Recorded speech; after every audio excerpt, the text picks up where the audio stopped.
I killed my marriage with kindness, and my wife repaid me by f***ing another man in the woods. 18 years.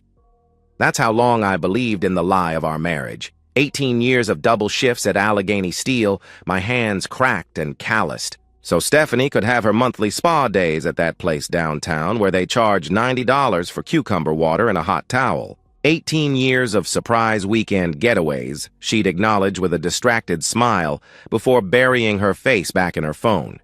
18 years of cooking dinner for a woman who ate in silence, thumbs tapping out messages to God knows who while. I tried to tell her about my day. That's the thing about devotion. It blinds you. When Stephanie had the flu 3 winters ago, I learned to braid her hair because she couldn't lift her arms above her shoulders. I memorized her coffee order. Iced vanilla latte with oat milk, 1 pump of caramel, light ice. I gave up my hunting trips with the guys because she said the empty house made her feel lonely, though she never seemed to mind when I worked those weekend shifts that paid for her shoe collection. The changes weren't subtle. They were calculated. Humiliations. She started leaving rooms when I entered them like my presence contaminated the air.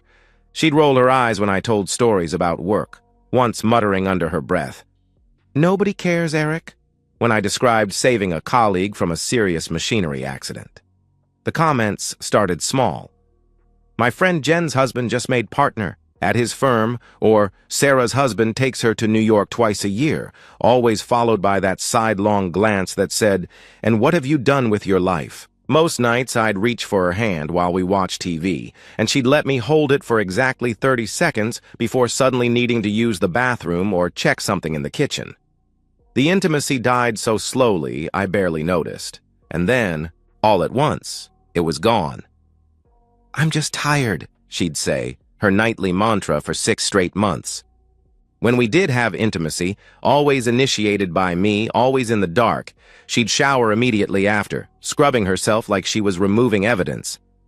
I found the lingerie in her drawer last spring. Black lace with the tag still on. $100 scraps of fabric she never wore for me. Once, I came home early and caught her practicing different laughs in the bathroom mirror. Not her real laugh. I hadn't heard that in years, but something performative and musical, meant for someone else's ears. Still, I persisted. I bought her flowers on random Tuesdays.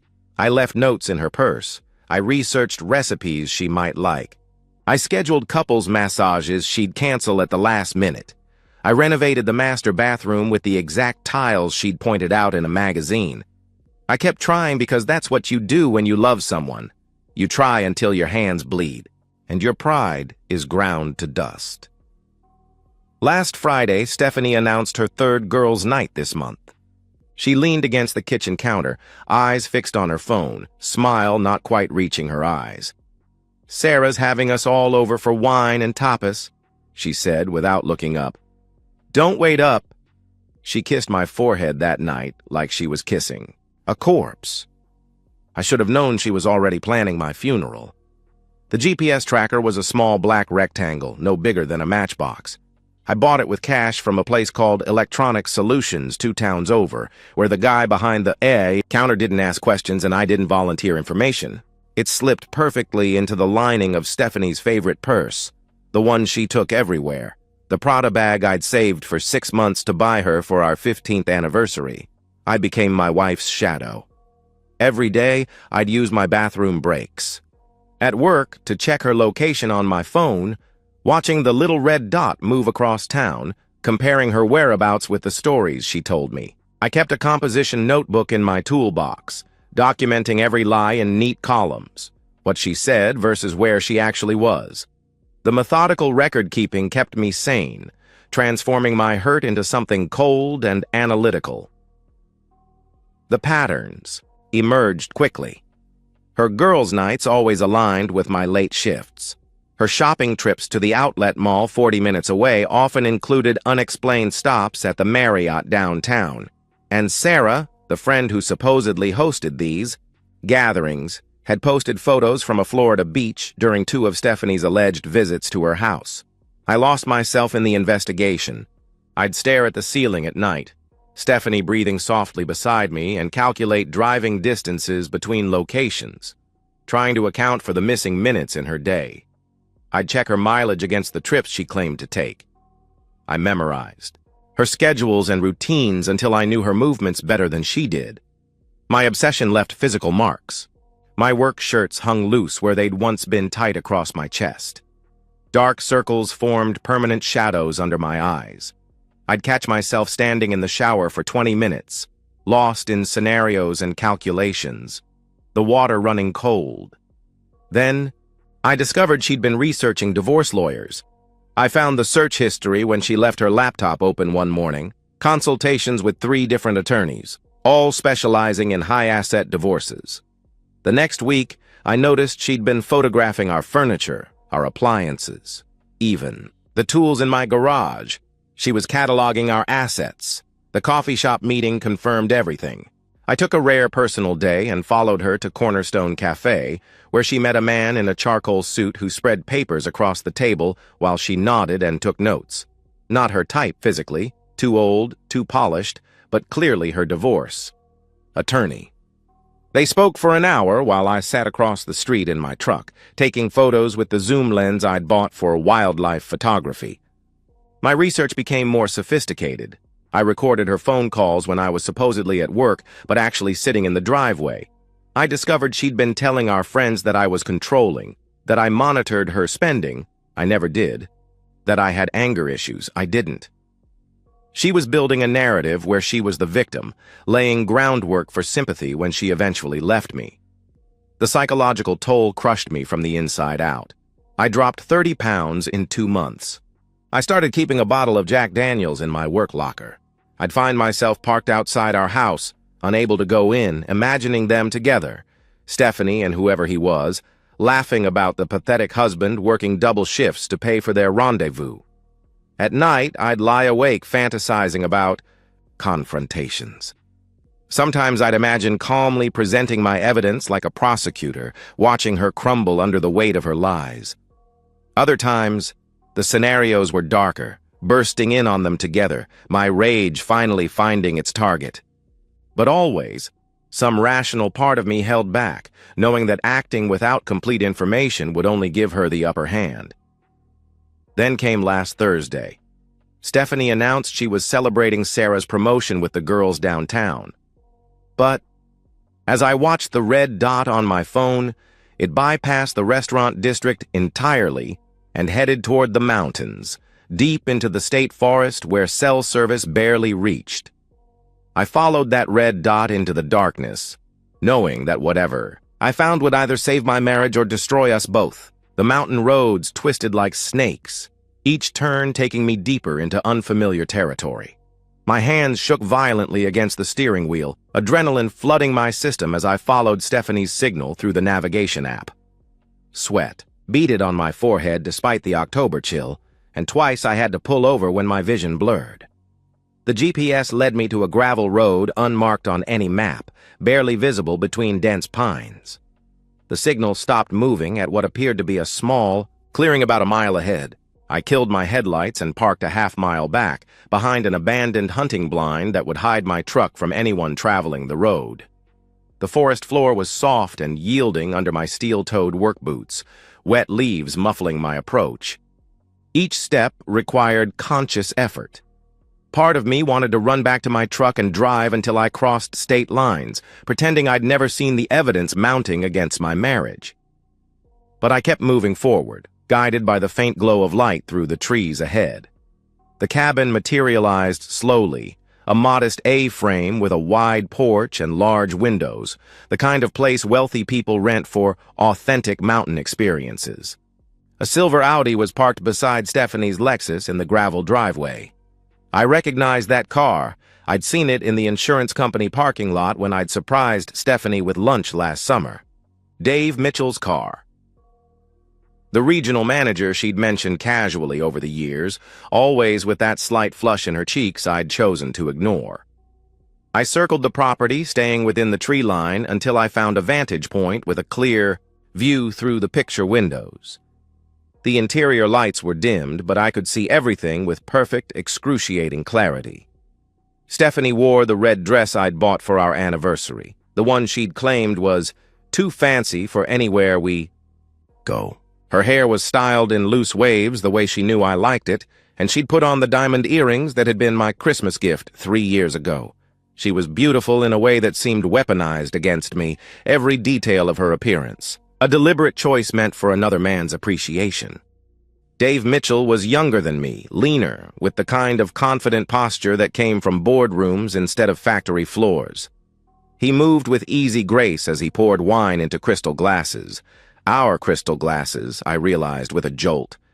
The set we'd received as a wedding gift that Stephanie had packed for polishing last week.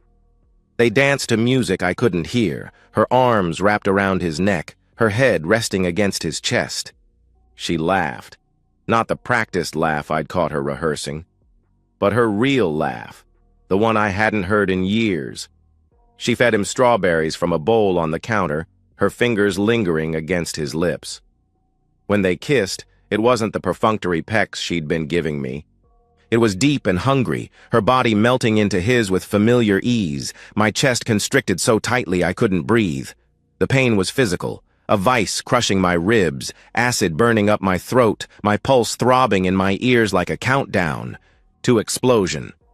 I tasted copper and realized I'd bitten through the inside of my cheek.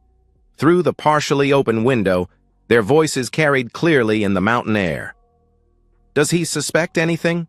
Dave asked, his hands sliding down to the small of her back.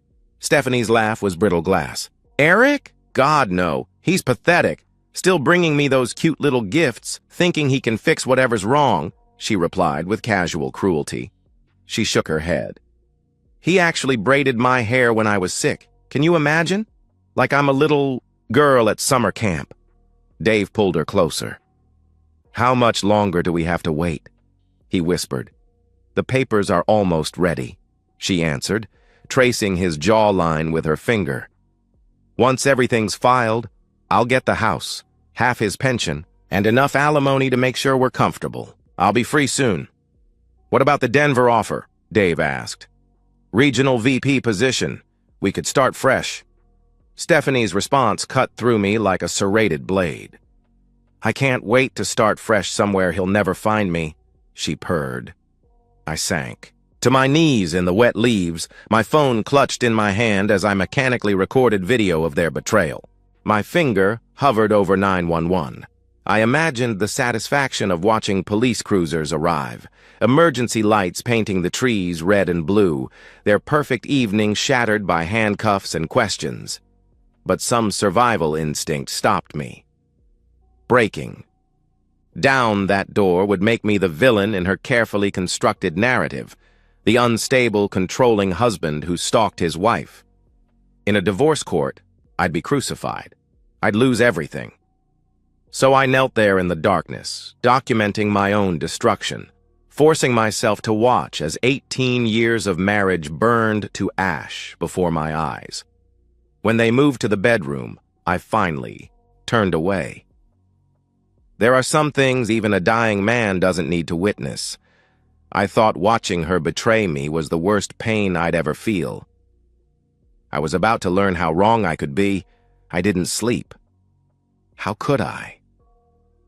I sat at our kitchen table. All night the house achingly quiet, surrounded by the evidence of my wife's betrayal. I laid everything out in methodical rows, printed GPS maps showing her movements over 6 months, screenshots of Sarah's Florida vacation posts contradicting Stephanie's alibis, photos of the cabin, and the damning video of my wife in another. Man's arms. By dawn, I had a roadmap for destruction. I'd copied all our financial records going back 5 years. I'd researched the top 3 divorce attorneys in the county and planned to call the best one the moment their office opened. I'd even drafted an email to a private investigator, attaching video clips that would make my case irrefutable. But at 6:47 a.m., as the first gray light filtered through the kitchen blinds, my phone rang. The caller ID displayed Regional Medical Center. "Mr. Lawson?" A woman's voice, professionally neutral. "This is Nurse Chambers from Regional Medical. Your wife, Stephanie Lawson, has been admitted following an incident. She's in stable condition, but doctors have asked that you come in as soon as possible," she explained. My first reaction wasn't concern or fear. It was cold, detached curiosity. about whether I was about to become a widower. "What kind of incident?" I asked, my voice steady, a pause. "A domestic incident involving firearms. The police are here and would like to speak with you as well," she replied carefully. The regional medical center was a sprawling complex of beige buildings connected by glass walkways. I parked in the visitor's lot, my mind oddly clear. Whatever had happened at that cabin, whatever domestic incident had put Stephanie in the hospital, had nothing to do with me. I was merely an observer now, watching the final act of a play I hadn't written. A stocky man in a rumpled suit intercepted me in the lobby, flashing a detective's badge. "Mr. Lawson, Detective Ray Coleman, County Sheriff's Department. Let's talk before you see your wife," he said. He led me to a small consultation room with outdated motivational posters and the lingering smell of antiseptic. What he told me over the next 15 minutes sounded like divine justice served by someone else's hand. Sandra Mitchell, Dave's wife of 22 years, had been tracking her husband for months, just as I had been tracking Stephanie. She discovered the affair, found the cabin, and last night she decided that if she couldn't have her marriage, nobody would. Mrs. Mitchell arrived at the cabin around 2:30 a.m., Detective Coleman explained, checking his notes. According to her statement, she'd been planning this for weeks. She brought a .38 revolver registered in her name and a file containing evidence of the affair. She kicked in the front door, shouting, and I'm quoting directly here, 22 years!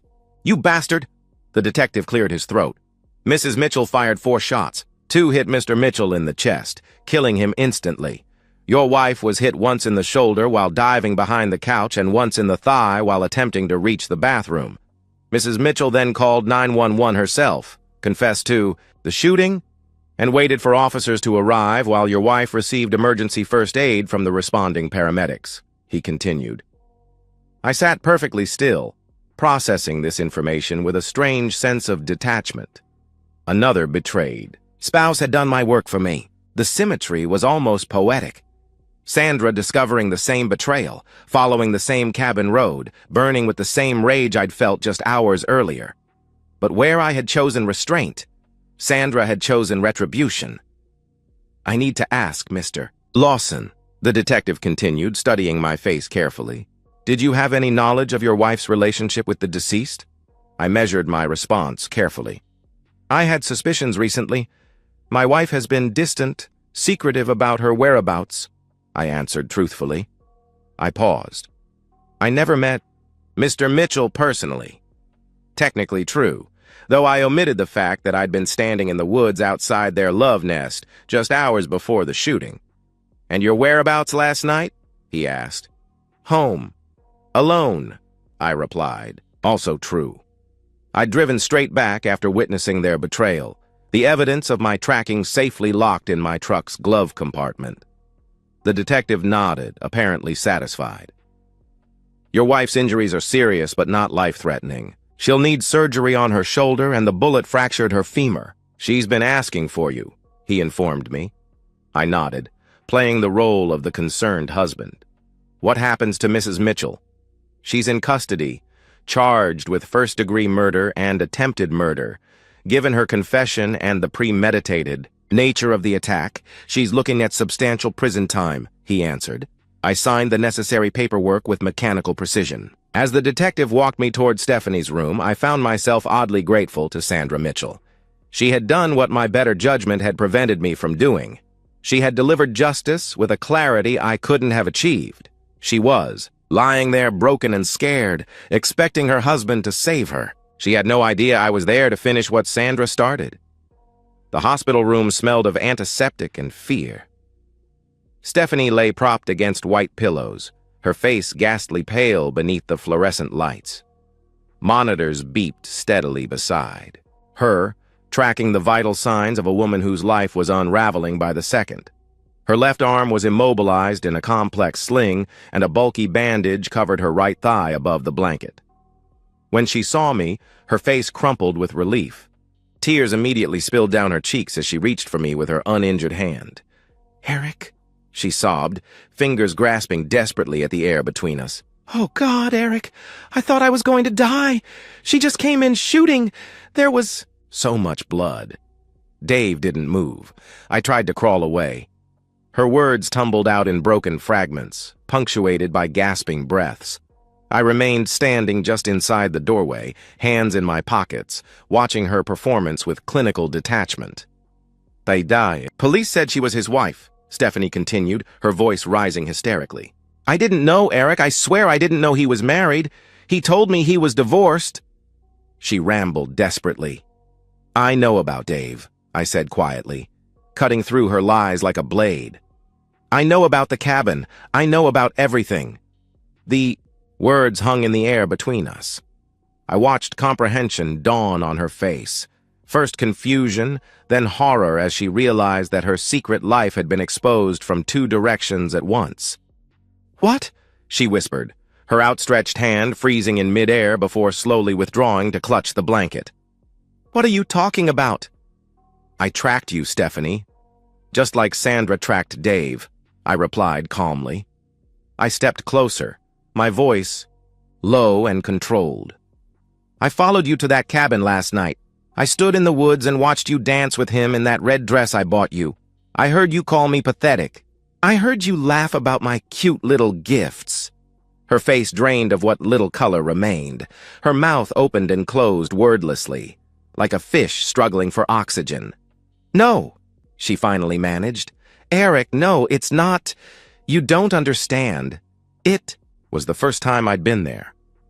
Dave pressured me. I was trying to end it, she pleaded frantically. Stop lying, I commanded, my voice remaining eerily calm. I've been tracking your movements for months. I know about the hotel visits during your shopping trips. I know about the divorce lawyers you've been consulting. I know about the asset photos you've been taking. I have everything, Stephanie, everything. Her shock transformed into desperate pleading. She grabbed at my shirt with her good hand, fingers twisting in the fabric. Eric, please, I made a terrible mistake. I'll do anything to fix this.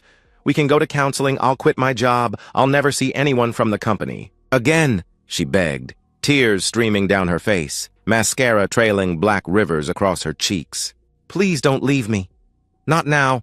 Not like this. I gently removed her hand from my shirt and placed it back on the bed. I filed for divorce this morning. The papers will be delivered here tomorrow. You should know that our prenuptial agreement contains an infidelity clause that protects all my assets and nullifies any claim to alimony, I informed her. Stephanie's pleading dissolved into stunned disbelief. What? She gasped. I've already changed the passwords to all our accounts. I've canceled your credit cards. The locks on the house will be changed by noon. I recited these facts with the same detached precision I'd used to document her betrayal. Since you're clearly in no condition to move your things immediately, I'll have them packed and placed in storage. You can contact my attorney when you're discharged. You can't do this, she whispered, shock giving way to anger. You can't just throw me away when I'm lying here shot. Where am I supposed to go? How am I supposed to pay for this? She demanded, gesturing wildly at the medical equipment surrounding her. My health insurance is through your job. That's unfortunate, I said matter-of-factly, but I'm sure Dave's estate will cover it. After all, you were planning a future together in Denver, weren't you? Her face contorted with rage and desperation. You bastard! I'll fight this. I'll contest. The prenup! I'll tell everyone you knew about the affair and sent that crazy bitch to kill us, she screamed. I smiled for the first time since entering the room. By all means, tell the police you suspect your husband of conspiracy to commit murder. I'm sure Detective Coleman would be very interested in your theory.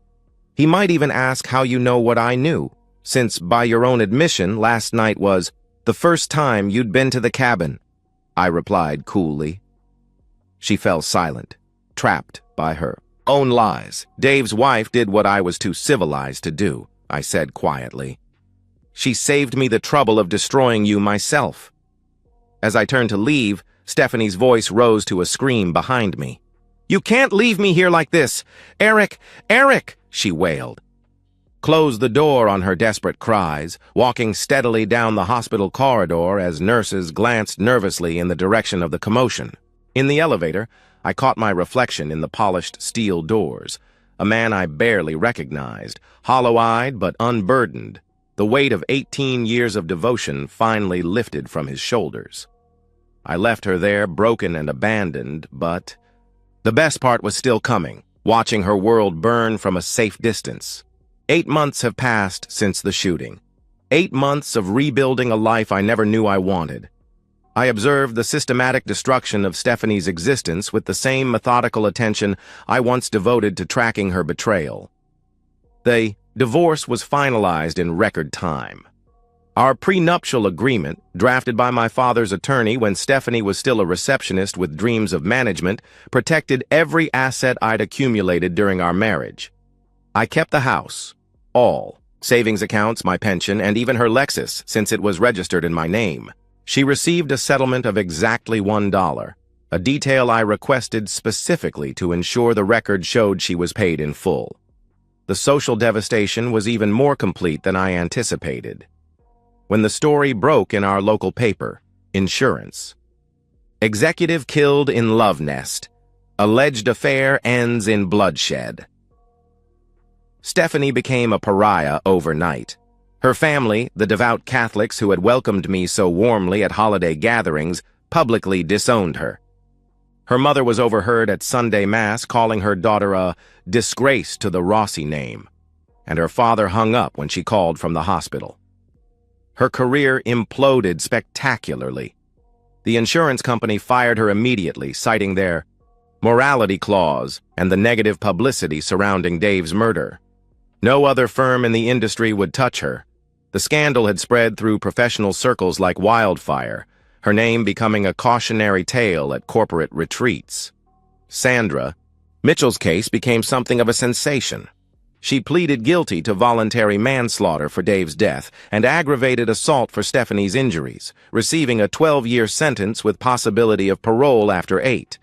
What no one expected was the groundswell of support from women across the country.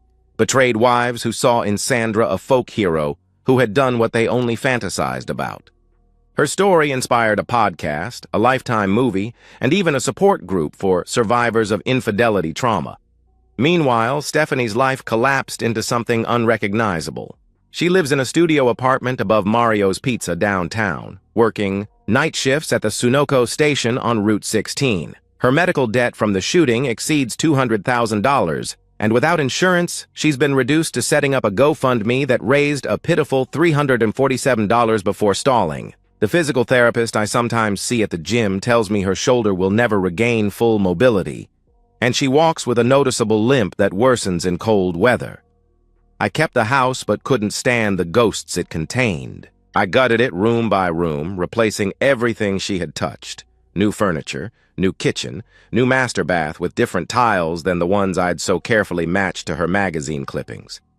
I painted over her preferred earth tones with cool blues and grays.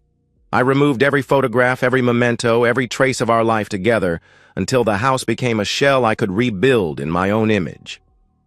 At work, I accepted the foreman position I'd been declining for years, no longer needing the overtime that had funded Stephanie's lifestyle.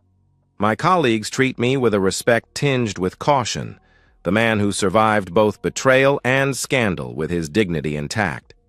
My neighbors nod appreciatively when I mow my lawn or shovel my driveway, the daily routines of a man who needs nothing more than his own company. Sometimes, late at night, I think about how Sandra Mitchell and I are connected by the same wound, the same rage, the same broken trust. I wonder if, in another life, we might have recognized that connection before it led to bloodshed. But that thought passes quickly. What happened at the cabin was justice of a sort. I never had the courage to deliver myself. I didn't need to destroy Stephanie. She destroyed herself. Sandra Mitchell simply lit the fuse, and I had the good sense to stand back and watch the explosion from a safe distance. In the silence of my rebuilt home, I've found an unexpected peace. I no longer look for lies in casual conversations or search for betrayal in ordinary absences. I no longer braid anyone's hair or memorize coffee orders or sacrifice my own needs for someone else's comfort. The knowledge that I survived Stephanie's betrayal, that I emerged not just intact, but victorious, has become its own kind of freedom. I didn't kill my wife. I didn't have to. I simply stepped aside and let karma do the work for me. And that's the end of today's story. If you enjoyed it, please give this video a thumbs up and drop a comment below. Your support helps the algorithm push my content further. If you're new to the channel, don't forget to hit that subscribe button. It really helps me keep creating more stories for you. Thanks for watching, and I'll see you in the next one.